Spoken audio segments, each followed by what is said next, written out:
नमस्कार, मी रंजिता माझ्या YouTube चॅनलवर तुम्हा सर्वांचे खूप खूप स्वागत करते। आज आपण बनवतोय चमचमीत तर्रीदार अशी झटपट बनणारी अंडा करी। अंड्याची भाजी जरा वेगळ्या पद्धतीने बनवतोय आज आपण। चला तर रेसिपी सुरू करूया।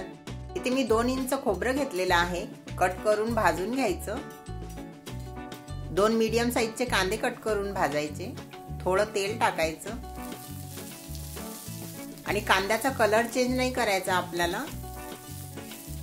2 मिरच्या टाकायच्या, 5 ते 6 काजू टाकायचे आणि हे सगळं साहित्य आपल्याला भाजून घ्यायचं आहे।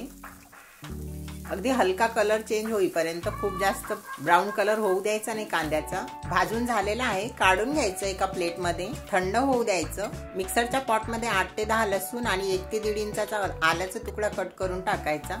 भाजलेलं मिश्रण टाकायचं, अगदी थोडासा कोथिंबीर टाकायचा, 1 चम्मच लाल तिखट टाकायचं, अर्धा चम्मच कांदा लसूण मसाला टाकायचा, अर्धा चम्मच हळद टाकायची, 1 चम्मच गरम मसाला टाकायचा, अर्धा चम्मच धने पावडर टाकायची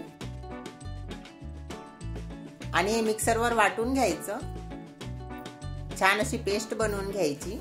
गॅसवर कढई ठेवायची, कढईमध्ये 2 तमालपत्र टाकायचे, दालचिनीचा तुकडा टाकायचा, वाटलेलं वाटण टाकायचं, छान तेलामध्ये परतून घ्यायचं। तेलामध्ये छान असं तेल सुटेपर्यंत परतून घ्यायचं। टोमॅटोची पेस्ट टाकायची, मिक्स करून घ्यायचं, मिनिटभर झाकण ठेवून शिजू द्यायचं। मसाला झालेला आहे, मस्त बघा तेल सुटलं मसाल्याला। मिक्स करून घ्यायचं। 1 चम्मच कस्तुरी मेथी चोळून टाकायची, 1 चम्मच मीठ टाकायचं, पाऊण ग्लास गरम पाणी टाकायचं, मिक्स करून घ्यायचं। भाजीला उकळी आल्यानंतर 2 मिनिटं शिजवून घ्यायची। ही भाजी मी ज्वारीच्या भाकरी सोबत खाण्यासाठी बनवत आहे। थोडी पातळ बनवत आहे, ज्वारीच्या भाकरीला थोडीशी पातळ भाजी लागते। एक अंड असं वाटीमध्ये फोडून घ्यायचं।